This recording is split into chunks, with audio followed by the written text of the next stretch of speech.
Venkatesh advanced pain clinic, నొప్పి మాయం, surgery దూరం. For appointments 9155515563.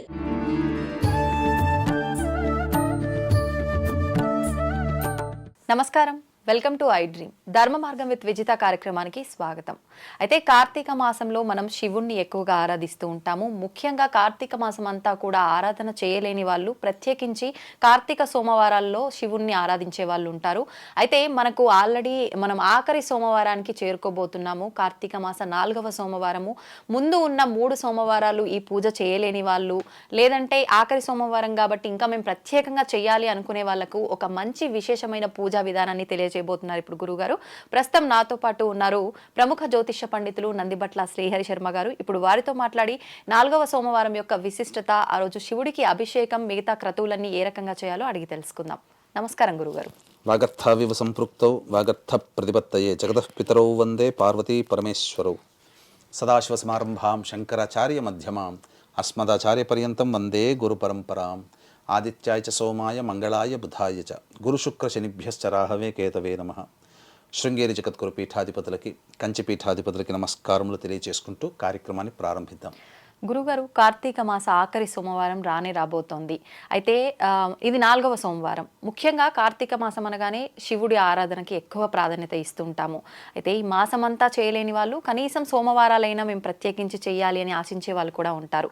అయితే ఎలాగో ఆఖరి సోమవారం కాబట్టి ఇంకా ప్రత్యేకంగా చెయ్యాలి, మిగతా మాసాలలో సోమవారం చేసేదానికన్నా ఈ మాసంలో సోమవారం, అది ఆఖరి సోమవారం అనంటే చాలా మందిలో చాలా ఉత్సాహం ఉంటుంది. మేము శివయ్య మీద భక్తి ఈ రకంగా చూపించుకోవాలి, అభిషేకం ఈ రకంగా చేయాలని. నిజంగా ఆ రోజున ఎటువంటి విధి విధానాలు ఆచరించాలి, ఆ రోజున శివుడికి ఏ రకంగా అభిషేకం చేస్తే బాగుంటుందంటారు?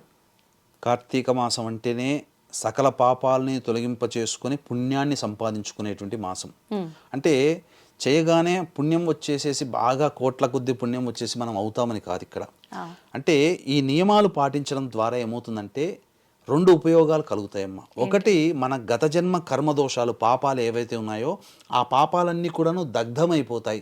ఆ శివుడి త్రినేత్ర జ్వాలలో మన్మధుడు ఏ విధంగానైతే దగ్ధమైపోయి బూడిదయ్యాడో మన పాప రాశి కూడా ఆ శివుడు ఆ విధంగా దగ్ధం చేస్తాడట ఆ కార్తీక మాసంలో ఉండేటువంటి నియమాల్ని పాటిస్తే. మరి పుణ్యం ఎలా కలుగుతుందని అంటారు. మనం చేసిందంతా పాపాలు తొలగించుకోవడానికి. పుణ్యం ఎలా కలుగుతుంది? పుణ్యం సంపాదించుకోవాలని అంటే ఇక అప్పటి నుంచి పుణ్యం సంపాదించుకునే పనులు చేస్తాడట మానవుడు. అంటే గత జన్మ కర్మదోషం మంచి ఎలా చేయాలి, నేను ఎలా బతకాలి, ఎలా మంచిగా ఉండాలి, ఎలాంటి మంచి పనులు చేయాలని అప్పటి నుంచి చేస్తూ దాని ద్వారా పుణ్యాన్ని సంపాదించుకుంటాడు. అంతే తప్ప ఇది చేయగానే పుణ్యం వస్తుందని కాదు. పుణ్యం చెయ్యాలనే కోరికలతో మనిషి జీవనాన్ని అలవర్చుకుంటాడు, ఆ విధంగా పుణ్యం సంపాదించుకుంటాడు. ఇది క్లియర్ అమ్మా. అయితే చాలా మందికి ఉన్నటువంటిది ఏంటంటే ఇక కార్తీక మాసంలో చాలా సందర్భాల్లో మనం అనుకున్నాం కానీ ఈశ్వర ఆరాధన చేసుకోలేము. ఇంకా చాలామందికి ఈ యొక్క కార్తీక మాసంలో అప్పుడే తొందరగా అయిపోయింది, 3 వారాలు అయిపోయింది, ఇంకా 4వ కార్తీక వారమే ఉంది, ఇంకా వారం తిరగకుండానే కార్తీక మాసం అంతా అయిపోయింది అని బాధపడే వాళ్ళు కూడా ఉంటారు. ఇంకా నిష్టగా చేయాలి, ఇంతకుముందు చేసిన వాటిట్ల కంటే కూడా నిష్ట చేయలేకపోయాము, ఇక మిగిలిన ఈ ఒక్క అవకాశం ఆఖరి కార్తీక సోమవారం అయినా కానీ మనం వదిలిపెట్టకూడదని చెప్పి ఎవరైతే ఆలోచిస్తుంటారో అటువంటి వాళ్ళకి ఇది చాలా గొప్పదమ్మా. వీక్షించేటువంటి ప్రేక్షకులు ఆశాంతం ఈ కార్యక్రమాన్ని వీక్షించండి. పూర్వంలో ఎప్పుడో మనము ప్రాణత్యాగం చేసి ఈశ్వరునికి అర్పించాము, అమ్మవారికి అర్పించాము అని చెప్పి కథలు వినడమే, చూడడమే తప్ప నిజంగా చేయలేకపోయాం. ఇప్పుడు ఆ రోజులు ఈ రోజులు వస్తాయా? కానీ ఇప్పుడు నేను చెప్పేటువంటిది కార్యక్రమంలో ఆశాంతం వీక్షించినట్లయితే మనము ప్రాణంతో సమానమైనటువంటి దాన్ని మనం అర్పించడం ద్వారా మన ప్రాణాన్ని అర్పించినటువంటి ఫలితం మనం పొంది ఆ ఈశ్వరుడు మెప్పుని మనం పొందుతాము. ఏంటో ఆ వివరాలన్నీ సవివరంగా తెలియచేసుకుందాం. ముఖ్యంగా ఈ సోమవారం యొక్క విశిష్టత కనుక చూసుకున్నట్లయితే ఆఖరి కార్తీక 4వ సోమవారం ఒకటి. ఇక తర్వాత ఆ రోజు ఉన్నటువంటి నక్షత్రము ఉత్తరా నక్షత్రము, నవగ్రహాల్లో రాజైనటువంటి రవి నక్షత్రం, అది 2. ఇక తర్వాత ఆ రోజు సోమవారం, చంద్రునికి సంబంధించినటువంటి వారము సోమవారము. ఇక పైగా ఆ రోజు ఉన్నటువంటి తిథి దశమి తిథి, దేనికి? విజయానికి సంకేతం, విజయ దశమి అని అన్నారు. కాబట్టి ఈ 4 కూడా కలిసినటువంటిది. ముఖ్యంగా నవగ్రహాల్లో రాజు రవి, రాణి చంద్రుడు, ఎందుకంటే చంద్రుడు స్త్రీ గ్రహం కదా. కాబట్టి ఈ చంద్ర రవిల యొక్క కలయిక ఈ ఆఖరి కార్తీక సోమవారం రావడం చాలా విశేషం అని చెప్పవచ్చు. కాబట్టి ఆ రోజున ముఖ్యంగా శివారాధన చేసుకొని తీరవలసిందే.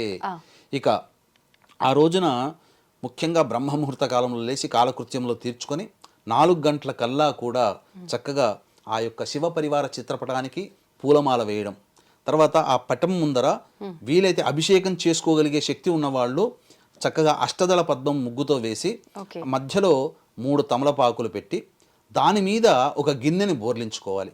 ఆ గిన్నెను బోర్లించుకుంటే అప్పుడేమవుతుంది, దాని మీద మళ్ళీ 3 తమలపాకులు పెట్టి దాని మీద శివలింగం పెట్టుకొని శివ శివ శివ శివ అంటూ అభిషేకం చేసుకోవాలమ్మా. ఈ ఆఖరి కార్తీక సోమవారం కాబట్టి మీకు ఎన్ని రకాల పండ్ల ద్రవ్యాలు దొరికితే అన్ని రకాల పండ్ల రసాలతో ఆ ఈశ్వరునికి అభిషేకం చేయండి. ప్రత్యేకించి పండ్ల రసాలతో చేయవచ్చు, పంచామృతాలతో చేయవచ్చు. అభిషేకం చేసిన తరువాత చక్కగా ఆ శివలింగాన్ని శుభ్రపరచు. ఇవన్నీ కూడా శివలింగం పెట్టుకోగలిగే శక్తి ఉన్నవాళ్ళు. లేని వాళ్ళు ఇప్పుడు ఆ శివలింగాన్ని శుభ్రపరచుకున్నటువంటి తర్వాత శివాభిషేకం చేసుకోలేని వాళ్ళైనా శివలింగం అభిషేకం చేసుకున్న తర్వాత శివలింగాన్ని శుభ్రపరచుకొని చక్కగా అలంకరణ చేసి అప్పుడు శివాష్టోత్తరముతో మారేడు దళాలతో కానీ పుష్పాలతో కానీ అష్టపుష్పాలతో అనగా 8 రకాలైనటువంటి పుష్పాలతో కనుక ఈశ్వరుని అర్చిస్తే ఆ శివ సాయుధ్యం కలుగుతుంది. ఆ విధంగా చేయాలి. ఎటువంటి పుష్పాలు యూజ్ చేయొచ్చు? చామంతి పుష్పాలు చేయొచ్చు, గన్నేరు పుష్పాలు చేయొచ్చు, మల్లె పుష్పాలు చేయొచ్చు, మల్లికా పుష్పాలు చేయవచ్చు. ఇలా అనేకమైనటువంటి పుష్పాలు పూజకి పనికొచ్చేటువంటి పుష్పాలతో చేయవచ్చు.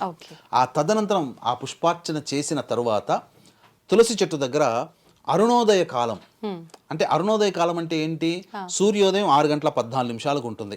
కాబట్టి 5:30 నుంచి 6:14 మధ్య కాలంలో ఉన్నటువంటి ముహూర్తము అరుణోదయ కాలం. అనగా సూర్యుడు రాకముందు ఆకాశం తెల్లవారి ఎర్రటి రంగులో ఉంటుంది. ఆ సమయంలో తులసి చెట్టు దగ్గర అష్టదళ పద్మం వేసి అక్కడ దీపారాధన చేసి విష్ణు సహస్రనామ పారాయణం చేయాలి. అంటే ఈ అరుణోదయ కాలానికి ముందే అభిషేకము చేసుకోవాలి.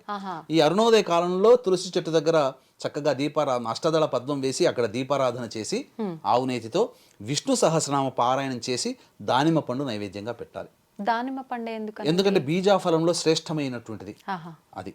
అన్ని ఫలంలోకెల్లా బీజాఫలం శ్రేష్టము. ఆ బీజాఫలంలో శ్రేష్టమైనది దానిమ్మ పండు. ముఖ్యంగా లక్ష్మీదేవికి చాలా ఇష్టప్రీతికరమైనటువంటి పండు. గురువు గారు, పండ్లు మనం దేవుడికి నివేదన చేసేటప్పుడు కొంతమంది కొంచెం ఒలిచి పెట్టాలంటారు, కొంతమంది అలాగే ఎలా పెట్టాలి? మామూలుగా మన ఆ గరిటెతోనైనా కానీ స్పూన్తోనైనా కానీ ఒలచొచ్చు. ఇట్లా మన గోరుతో ఒలవకూడదమ్మా. ఎందుకంటే గోరులో ఉండేటువంటి విషయం ఆ యొక్క చాలా మంది ఏం చేస్తారంటే గోరుతోనే ఇట్లా తీస్తారు. మనకు విషం అనేది ఎక్కడ ఉంటుందంటే గోళ్లలో ఉంటుంది, ఈ పళ్ళ దిగువన ఉంటుంది. అందుకనే మనిషి ఎవరైనా కొరికినా, జంతువు ఏదైనా కరిచినా మనకు విషం ఎక్కుతుంది.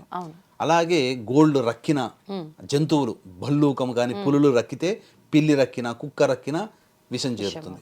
అలాగే మానవుడి యొక్క నఖములు, నఖదంతములు విషంతో సమానం. కాబట్టి ఆ యొక్క మనము ఇలా చేత్తో అన్నామంటే విషంతో పెట్టినట్టే లెక్క.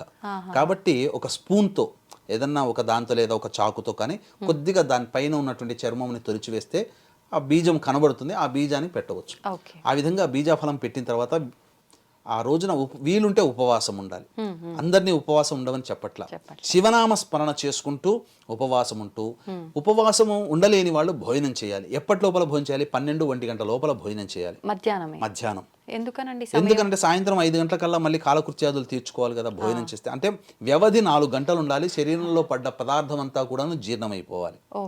ఆ విధంగా అయిన తర్వాత 5 గంటలకల్లా మళ్ళీ కాలకృత్యాదులు, స్నానకృత్యాదులు తీర్చుకొని సూర్యాస్తమయ సమయం 6:14 ఉంటుంది కదమ్మా. ఈ 6:14 సమయానికి దేవాలయానికి చేరుకోవాలి. ముందుగా నవగ్రహాల చుట్టూ శివాయ నమః అంటూ 27 ప్రదక్షిణలు చేసిన తర్వాత అప్పుడు శివాలయంలో అర్చన జరిపించుకోవాలి. అక్కడ 360 + 360 720 ఒత్తులతో దీపారాధన చేయాలి. ఆఖరి సోమవారం కదమ్మా. దీపారాధన అంటే చాలా విశేషమైనటువంటిది. దీపారాధన చేయాలి. ఇక ఇవన్నిటితో పాటు ఇంతకుముందు నేను ఒక ప్రాణాన్ని మనం అర్పించినటువంటి విధానంగా సమానం అని చెప్పాను కదమ్మా. ఇది అప్పుడు తెలియచేసుకుందాం. వీక్షించేటువంటి ప్రేక్షకులకి గమనిక, డిసెంబర్ 1వ తారీఖు రోజున ఆదివారం అమావాస్య సందర్భంగా జాతకరీత్యా విద్య, వివాహ, ఉద్యోగ, దాంపత్య, సంతాన, అనారోగ్య సమస్యల నివారణకి మరియు గోచార రీత్యా వృషభ, మిథున, కర్కాటక, సింహతుల, వృశ్చిక, మకర, కుంభమీన రాశుల్లో జన్మించినటువంటి వారికి సర్వదోష నివారణ పూజలు, హోమాలు శ్రీశైల క్షేత్రంలో పర్ హెడ్ 1500 రూపాయలకు చేయించడం జరుగుతుంది. కార్యక్రమ తదనంతరం కాంటాక్ట్ చేసి గోత్రనామాలు నమోదు చేసుకోవచ్చు. ఇక ప్రాణంతో సమానమైనటువంటి ద్రవ్యాన్ని మనం సమర్పించి అభిషేకం చేసుకున్నట్లయితే ఈశ్వరుడి యొక్క అనుగ్రహం అతి త్వరగా కలుగుతుందమ్మా. ఏంటండి ఏంటనంటే అన్నముతో అభిషేకం చేయడం. హా, ఎందుకనంటే మనము పూర్వకాలంలో భక్త కన్నప్ప తిన్నడు అనే నామంతో ఆ ఈశ్వరుడికి ధారగా కారుతుంది బాధపడుతున్నాడని చెప్పి కన్నుని, రెండవ కన్నుని కూడా పెడతాడు కదా. అవునండి. అలాగే ఈశ్వరుని పూజించడం కోసం త్రిపురాసురులు ఒక్కొక్క 1000 తామర పుష్పాలతో చేస్తుంటే ఒక్కొక్క పుష్పం మాయమైపోయింది. ఆ విధంగా వాళ్ళు తమ కన్నులనే అర్పించారు. అలాగే విష్ణువు కార్తీక మాసంలో ఆరాధన చేయడం వల్ల 1000 పుష్పాలతో అర్చన చేస్తుంటే ఒక పుష్పం లేకపోతే తన కన్నుని ఇవ్వడం ద్వారా ఈశ్వరుడు సంతోషించి సుదర్శన చక్రం ఇచ్చాడని మనం ఇంతకుముందు అనేక కార్యక్రమాలు చెప్పుకున్నాం. అంటే ఆ కాలము కాబట్టి, సత్యయుగం కాబట్టి, అది నిత్యమై సత్యం ఉంది కాబట్టి అది అపరభక్తిని చాటుకునే తత్వం. ఈ రోజుల్లో ఇక నేను నా శిరస్సుని నీకు అర్పిస్తున్నానని చెప్పి కోసుకుంటే ప్రాణం పోతుంది, కానీ శివుడు రాడు. కలియుగంలో దేవతలు కనిపించరు. కలియుగ ప్రమాణం, ఎందుకంటే పాపము కాబట్టి ప్రత్యక్షము కారు, కేవలం స్వప్న దర్శనమే అవుతుంది. ఇక కాబట్టి ఇటువంటి కలియుగ ప్రమాణాన్ని అనుసరించి మనమైతే ప్రాణాన్ని ఇవ్వలేం. కాబట్టి ప్రాణంతో సమానమైనటువంటిది ఏంటిది సృష్టిలో అంటే సమస్త జీవులకి కూడా కలియుగే, అనగా మానవులకి కలియుగే అన్నగత ప్రాణ ఒక సూక్తి ఉంది. కృతయుగే అస్థిగత ప్రాణ, త్రేతాయుగే నరగత ప్రాణ, ద్వాపరయుగే చర్మగత ప్రాణ, కలియుగే అన్నగత ప్రాణ. అంటే కృతయుగంలో ఏంటంటే ఎముకలు ఉన్నంత వరకు మనుషుల యొక్క ఆయుష్ ఉంది. అంటే ఎముకలు ఎప్పుడు పాడవు కదా, ఎప్పుడైనా తీసినా వస్తుంటాయి కదా. అంటే 1000 సంవత్సరాలు జీవించారు ఆ కాలంలో. ఎముకలు ఉన్నంత వరకు కృతయుగంలో జీవించారు. త్రేతాయుగంలో నరములు ఉన్నంత వరకు మనుషులు, అంటే ఈ నర వ్యవస్థ బాగున్నంత వరకు జీవించారు, అంటే 100 సంవత్సరాలు జీవించారు. ద్వాపర యుగంలో చర్మం ఉన్నంత వరకు చర్మగత ప్రాణ, అంటే ఈ చర్మం పాడైపోయేంత వరకు మనిషి యొక్క జీవం ఉన్నది. కలియుగంలో అన్నములో ఉంటుంది. అందుకని మీరు ఎంత ఆకలికి ఎన్ని పదార్థాలు ఆకలిసినప్పుడు తిన్నా, అన్నం తిన్నప్పుడు ఇంత పట్టెడు అన్నం తింటే వచ్చే తృప్తి వేరు. మనిషి యొక్క పుట్టుక కూడా ఆ పురుషుడు తీసుకునే అన్నంలో ఆ యొక్క ఆత్మ ప్రవేశిస్తుంది, రేతస్సులోకి వెళుతుంది, కణములోకి చేరి ఆ కణము ద్వారా స్త్రీ గర్భంలో ప్రవేశం చేసి అన్నముతో ఫలదీకరణ చెంది సంతానం కలుగుతుంది. అందుకనే ప్రాణం ఎక్కడుంటుంది? అన్నంలో. మనం తినే అన్నంలో మన ప్రాణం ఉంటుంది. మన తర్వాత వంశంలో వచ్చే వాళ్ళు కూడా ఆ అన్నమును ఆశ్రయించే ఆత్మలు ఉంటాయి. అందుకనే కలియుగే అన్నగత ప్రాణ అని చెప్పినటువంటి కారణం. కాబట్టి చక్కగా ఈ 5-6 గంటలకల్లా మనం ప్రెషర్ కుక్కర్లో అన్నం వండితే ముద్ద అవుతుంది. కాబట్టి గంజి వార్చితే అన్నము పుల్లలు పుల్లలుగా తయారవుతుంది. కాబట్టి కాస్త గోరువెచ్చగా, మరీ వేడిగా ఉండకూడదు.